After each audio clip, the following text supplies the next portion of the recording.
എല്ലാം കൊണ്ടും UDF മുന്നിലാണ്. മുഖ്യമന്ത്രിയെ ഞെട്ടിച്ചുകൊണ്ടുള്ള ഒരു റിപ്പോർട്ട് പുറത്തുവിടുന്നത് പോലീസാണ്. സത്യത്തിൽ ഇതിനൊക്കെ കാരണം CPM-ഉമാണ്. അവരുടെ തലച്ചോറില്ലാത്ത പ്രവൃത്തികളാണ്. ഇന്നലെ തന്നെ മലബാറിനെ ഇളക്കി മറിച്ചുകൊണ്ട് ശശി തരൂർ പ്രചാരണത്തെ കൊഴിപ്പിച്ചതിന് തൊട്ടു പിന്നാലെയാണ് ഗുണ്ടകൾ ഇറങ്ങി അദ്ദേഹത്തെ ആക്രമിക്കാൻ നോക്കിയത്. അതിനു മുൻപ് പാലക്കാട് രമേശ് പിഷാരടിയെ BJP സംഘം തടഞ്ഞു. അതിന്റെ പേരിൽ തെരഞ്ഞെടുപ്പ് കമ്മീഷൻ വരെ പരാതിയും പോയി. തീർന്നില്ല. പേരാമ്പ്രയിൽ ഫാത്തിമ തെഹ്ലിക്കെതിരെ നമ്മുടെ കൗമിലെ കുട്ടി എന്ന തരത്തിൽ ലീഗിനെതിരെ വർഗീയ പ്രചാരണം അഴിച്ചുവിട്ടു. ഈ വിഷയം ഇങ്ങനെ കത്തി നിൽക്കുന്നതിനിടയിലേക്കാണ് 2024 ലോക്സഭാ തെരഞ്ഞെടുപ്പിൽ ഷാഫിക്കെതിരെ പ്രയോഗിച്ച കാഫിർ സ്ക്രീൻഷോട്ട് കേസ് ഒരു തുമ്പും കിട്ടിയില്ല എന്ന് പറഞ്ഞുകൊണ്ട് പോലീസ് അവസാനിപ്പിക്കുന്നത്.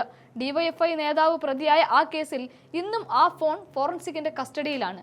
ആ ഫോറൻസിക് പരിശോധനാ ഫലം പോലും പുറത്തു വരാത്ത സാഹചര്യത്തിൽ കേസ് എങ്ങനെ അവസാനിപ്പിച്ചു എന്നതിന് പോലീസിന് യാതൊരു മറുപടിയുമില്ല. ഇതിനു മുൻപ് കണ്ണൂരിൽ ADM നവീൻ ബാബുവിന്റെ കേസിൽ ജയിലിൽ പോയ PP ദിവ്യയുടെ കേസും അവസാനിപ്പിക്കണം, തെളിവില്ല എന്ന തരത്തിൽ കോടതികളിൽ ഹർജി എത്തിയിട്ടുണ്ടായിരുന്നു. അങ്ങനെ CPM പ്രതികളായ സകല കേസും ഈ ഭരണം അവസാനിപ്പിക്കുന്നതിന് മുമ്പ് ക്ലോസ് ചെയ്യാനുള്ള അണിയറ നീക്കങ്ങൾ നടക്കുന്നുണ്ട്.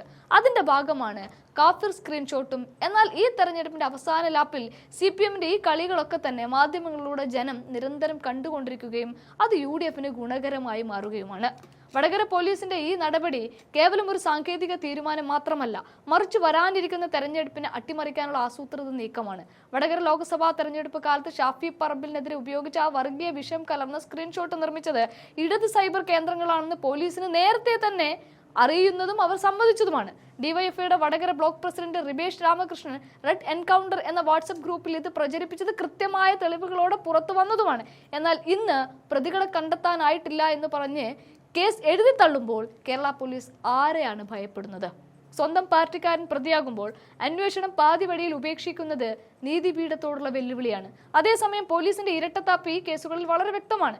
KK ശൈലജയെ അധിക്ഷേപിച്ചെന്ന് ആരോപിച്ച് UDF പ്രവർത്തകരെ മണിക്കൂറുകൾക്കുള്ളിൽ അകത്തിട്ട പോലീസ് മാസങ്ങളായി കയ്യിലുള്ള ഫോറൻസിക് തെളിവുകൾ പോലും മറച്ചു പിടിച്ചുകൊണ്ട് സഖാക്കളെ തൊടാൻ പോലീസിന് മടിയാണ് എന്നത് കാണിക്കുകയാണ്.